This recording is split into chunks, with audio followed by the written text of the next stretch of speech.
हाँ प्यारे बच्चों, ये एमीटर का ही मैथमेटिकल एनालिसिस वाला पार्ट है बच्चों। तो देखो कैसे बनाया जाता है एमीटर, आपने अभी इसके पहले वाली वीडियो में समझा था। गैल्वेनोमीटर के साथ एक वेरी लो रेजिस्टेंस एस को पैरेलल में लगा देते हैं।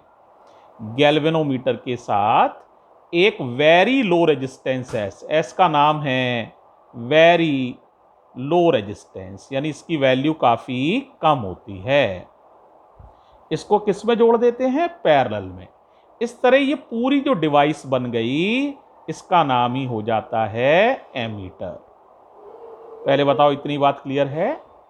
अब मान लो यहां से करंट एंटर कर रही है आई, तो करंट के पास जाने के कितने रास्ते हो जाएंगे बताओ? दो रास्ते।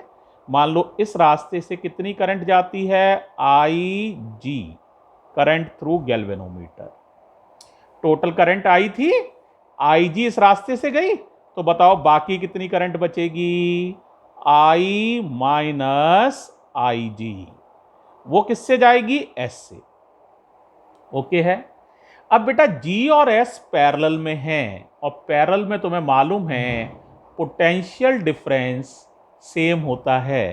तो जितना पोटेंशियल डिफरेंस जी पर होगा, उतना ही पोटेंशियल डिफरेंस एस पर भी होगा।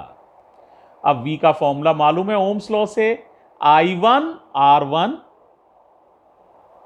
बराबर I2 R2। मान लो ये रेजिस्टेंस नंबर 1 है और S का नाम R2 मान लो, तो क्या हो जाएगा? I1 का मतलब IG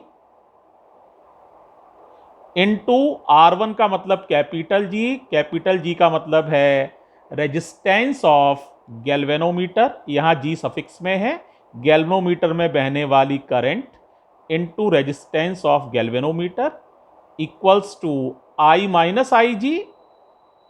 I टोटल करंट है और R2 का मतलब है S। यहां से शंटिंग रेजिस्टेंस S की वैल्यू कैलकुलेट की जा सकती है। तो S का फॉर्मूला बन जाएगा I G into G upon I minus I G. इस तरह से शंटिंग रेजिस्टेंस कैलकुलेट किया जा सकता है। एक तो ये इंपॉर्टेंट बात है बेटा।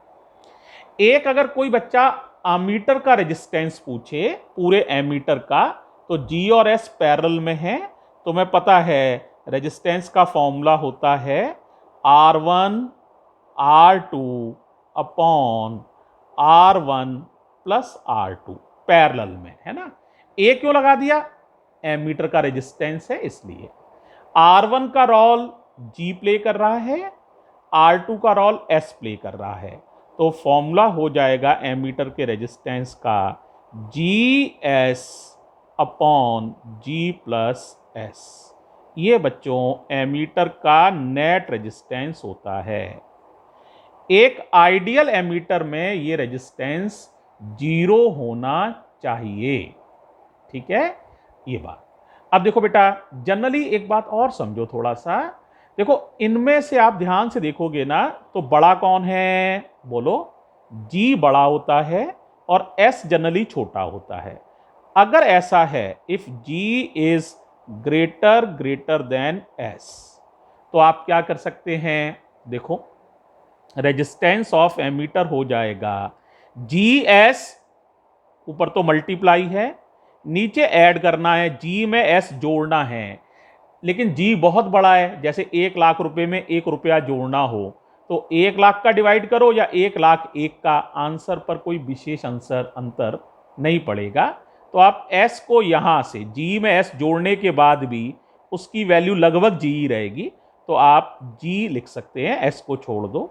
जी से जी कट गया, तो लगभग रेजिस्टेंस एस के बराबर होता है। तो याद रखो, अगर गैल्वेनोमीटर का रेजिस्टेंस काफी बड़ा है, तो कुल आमीटर का रेजिस्टेंस एस के बराबर होता है। एस की वैल्यू जितनी कम होगी, उस एमीटर की रेंज उतनी ही ज्यादा होगी, वो उतनी ही बड़ी करंट्स को मेजर कर सकता है। ठीक है, तो बच्चों ये बात ध्यान रखनी है जितनी शंटिंग रेजिस्टेंस की वैल्यू कम होगी, रेंज ऑफ एमीटर उतनी ही ज्यादा होगी। तो क्या सबको समझ में आ गया? शंटिंग रेजिस्टेंस निकालना आ गया, एमीटर कैसे बनता है ये समझ आ गया। गैल्वेनोमीटर के साथ शंट को किस में लगा देते हैं? पैरेलल में। शंट का मतलब क्या है? वेरी लो रेजिस्टेंस को शंट कहा गया है यहां पर। और ये एमीटर का रेजिस्टेंस है बेटा। अगर जी की वैल्यू बहुत बड़ी है, जनरली जो होता भी है, तो एमीटर का रेजिस्टेंस लगभग एस या शंटिंग रेजिस्टेंस के बराबर होता है। क्लियर? थैंक यू बच्चों।